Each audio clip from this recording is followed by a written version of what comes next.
একদম দোকানের মতো পারফেক্ট দই বড়া যদি বাড়িতেই বানিয়ে নেওয়া যায় তাহলে আর দোকান থেকে বেশি দাম দিয়ে কিনে খেতে হয় না। আসসালামু আলাইকুম, লিলির রান্নাঘরে সবাইকে স্বাগত। আজ আমি আপনাদের সামনে খুব সহজভাবে করে দেখাবো পারফেক্ট দই বড়ার রেসিপি। আর আশা করছি রেসিপিটি সকলের অনেক ভালো লাগবে। তো ভিডিওটি স্কিপ না করে পুরো ভিডিওটি দেখতে থাকুন। দই বড়া বানানোর জন্য প্রথমেই আমাদের লাগছে বিউলির ডাল। আর এখানে আমি 150 গ্রাম বিউলির ডাল 8 থেকে 10 ঘন্টা ভিজিয়ে রেখেছিলাম। ভেজানোর পর ফুলে একদম ডাবল হয়ে গেছে। আর ডালটাকে অতি অবশ্যই সময় নিয়ে ভিজিয়ে রাখতে হবে। এবার এই ভেজানো ডালটা কিছুটা জল সমেত মিক্সিং জগের মধ্যে দিয়ে দেব। আর সঙ্গে দিয়ে দেব একটা গোটা কাঁচা লঙ্কা, এক টুকরো আদা। এবার ঢাকনাটাকে বন্ধ করে মিক্সিতে দিয়ে খুব ভালো করে একটা মিহি পেস্ট বানিয়ে নেব। তো পেস্টটা বানিয়ে নিয়েছি আর পেস্টটা ঠিক এই রকম হয়েছে। এবার এই ডালের পেস্টটাকে একটা বড় বাটির মধ্যে ঢেলে নেব। এবার এই পেস্টের মধ্যে দিয়ে দেব স্বাদ মতো লবণ আর হাফ চা চামচ দেব গোটা জিরে। দেওয়ার পর এই ডালটাকে খুব ভালোভাবে ফেটিয়ে নেব। আর 7 থেকে 8 মিনিট ধরে খুব ভালোভাবে ফেটাতে হবে। আর ঠিক এই প্রসেসেই ফেটাতে হবে। আর ফেটাতে ফেটাতে একটা সময় ডালটা একদম সাদা হয়ে যাবে আর অনেকটাই ফুলে যাবে আর একদম হালকা হয়ে যাবে। তখনই বুঝতে হবে ডালটা ঠিকঠাক ফেটানো হয়ে গেছে। তো ডালটা আমি 7 থেকে 8 মিনিট ফেটিয়ে নিয়েছি। আর দেখুন ঠিক এইভাবেই ফেটিয়েছি। আর ফেটানোর পর এখন থেকেই দেখে বুঝতে পারছেন যে কতটা হালকা হয়ে গেছে আর অনেকটাই পাতলা হয়ে গেছে। দেখুন এবার এই ডালটা ঠিকঠাক ফেটানো হয়েছে কি না আমি কিভাবে চেক করব, দেখুন একটা বাটির মধ্যে কিছুটা জল নিয়েছি। এবার এখান থেকে অল্প কিছুটা ফেটানো ডাল নিয়ে ঠিক এভাবে জলের মধ্যে দিয়ে দেব। দেখুন বন্ধুরা কী রকম ভাসছে। আবার তুলে নিলে জল থেকে অনায়াসেই আলাদা হয়ে যাবে। এই পর্যায়ে বুঝতে হবে ডালটা খুব ভালোভাবে ফেটানো হয়ে গেছে। এবার বড়াগুলো ভাজার জন্য কড়াইয়ে তেল বসিয়েছি আর এখানে বাটির মধ্যে অল্প জল নিয়েছি। জলের মধ্যে এভাবে হাতটা একটু ডুবিয়ে নেব। আর তারপর এখান থেকে অল্প অল্প কিছুটা করে ব্যাটার নেব, নিয়ে ঠিক এভাবে তেলের মধ্যে ছেড়ে দেব। আর ঠিক এই কাজটা আমি কিভাবে করছি বন্ধুরা দেখুন। বড়াগুলো আমি যে সাইজে বানাবো ঠিক সেই রকমভাবে ছেড়ে দেব। আর ঠিক একই রকমভাবে সমস্ত বড়াগুলো তেলের মধ্যে ছেড়ে দেব। আর তেলটা ঠিক কেমন গরম আছে বন্ধুরা নিশ্চয়ই দেখে বুঝতে পারছেন। তেলটা একদম হালকা গরম করে নিয়েছি। সমস্ত বড়াগুলো ছেড়ে দিয়েছি। এবার এভাবেই 1.5 থেকে 2 মিনিট রেখে দেব। রেখে দেওয়ার পর দেখুন উপর থেকে কতটা ফুলে উঠেছে। এবার এভাবে উপর দিকে একটু তেল ছিটিয়ে ছিটিয়ে দিয়ে দেব। দেওয়ার পর একটা সাইড হয়ে এলে এবার উল্টে দেব। আর ঠিক এভাবে উল্টে পাল্টে একটু কালার করে ভেজে নিলেই বড়া রেডি। তো একবারের বড়া আমার ভাজা রেডি হয়ে গেছে। আর এই একবারের বড়া ভাজতে আমার সময় লেগেছে 4 থেকে 5 মিনিট। এবার এই বড়াগুলোকে তেল ঝরিয়ে তুলে নেব। আর কালারটা ঠিক এই রকম রাখতে হবে। আর ঠিক একইভাবে আমি বাকি বড়াগুলোকেও ভেজে রেডি করে নেব।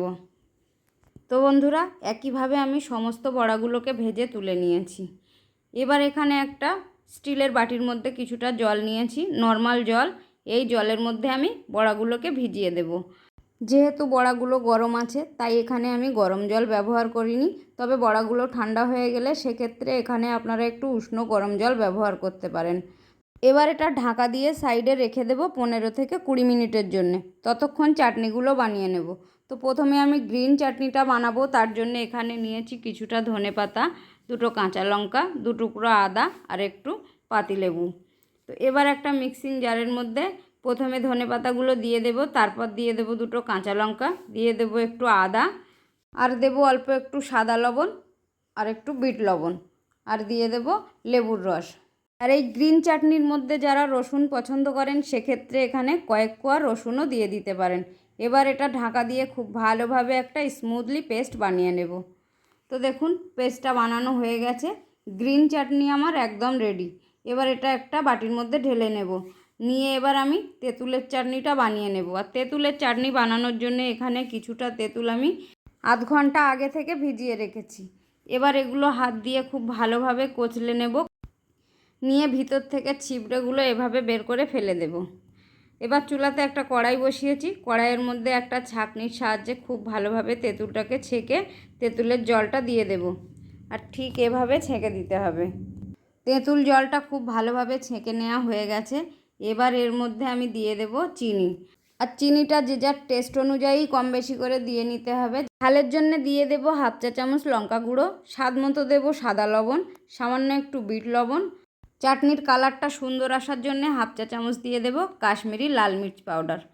তো সমস্ত কিছু দেয়া হয়ে গেছে। এবার গ্যাসের ফ্লেমটা হাই হিটে রেখে অনবরত নাড়াচাড়া করে চাটনিটাকে ঘন করে নিতে হবে। তো চাটনিটা প্রায় রেডি হয়ে এসেছে। আর সবশেষে আমি দিয়ে দিচ্ছি হাফ চা চামচ ভাজা মশলা। আর এই ভাজা মশলার মধ্যে জিরে, মরিচ, ধনে, শুকনো লঙ্কা শুকনো খোলায় ভেজে গুঁড়ো করা আছে। তো ফাইনালি তেঁতুলের চাটনিটাও খুব সুন্দরভাবে রেডি হয়ে গেছে। আর দেখুন কালারটা কত সুন্দর এসছে। তো এই পর্যায়ে আমি চাটনিটা নামিয়ে ফেলবো, ঠান্ডা হওয়ার পরে আরও ঘন হয়ে যাবে। তো দেখুন এখানে গ্রিন চাটনি আর রেড চাটনি, দুটো চাটনি আমার রেডি। আর এদিকে আমি বড়াটা নিয়ে চলে এসেছি। বড়াগুলো দেখুন জলে ভিজে কতটা ফুলে উঠেছে। দেখুন বড়াগুলো একদম স্পঞ্জি হয়েছে। এবার একটা করে বড়া ঠিক এভাবে হাতের মধ্যে নিয়ে হালকা হাতে চেপে চেপে জলটা বের করে ফেলতে হবে। আর ঠিক একইভাবে সমস্ত বড়া থেকে জল আমি চেপে বের করে নিয়েছি। আর এখানে একটা বাটির মধ্যে 250 গ্রাম নিয়েছি টক দই। এবার এর মধ্যে দিয়ে দেব পরিমাণ মতো চিনি। আর মিষ্টিটা কে কেমন পছন্দ করবেন ঠিক সেই বুঝেই দিতে হবে। আর দিয়ে দিলাম হাফ চা চামচ বিট লবণ। এবার এগুলো খুব ভালোভাবে ফেটিয়ে নেব যতক্ষণ না চিনিটা গলে যায়। তো খুব সুন্দরভাবে দইটাকে ফেটিয়ে নেওয়া হয়ে গেছে। এবার এর মধ্যে আমি অল্প জল অ্যাড করব। জলটা দিয়ে আবারও একটুখানি ফেটিয়ে নেব, দইয়ের সঙ্গে জলটা যাতে খুব ভালোভাবে মিশে যায়। আর ঠিক এভাবে ফেটানো হয়ে গেলে বড়াগুলো দইয়ের মধ্যে দিয়ে দেব।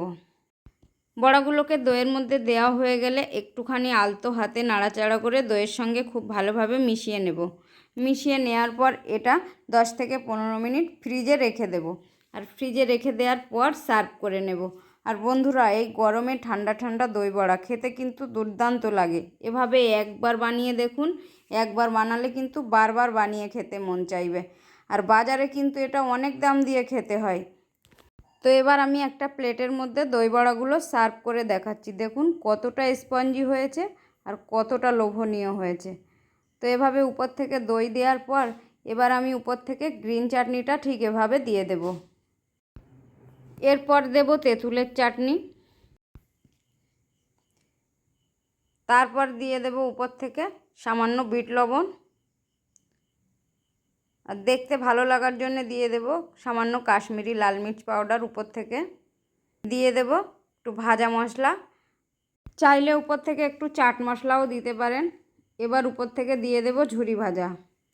তো বন্ধুরা দেখুন দই বড়া একদম রেডি। দেখতে কতটা সুন্দর হয়েছে।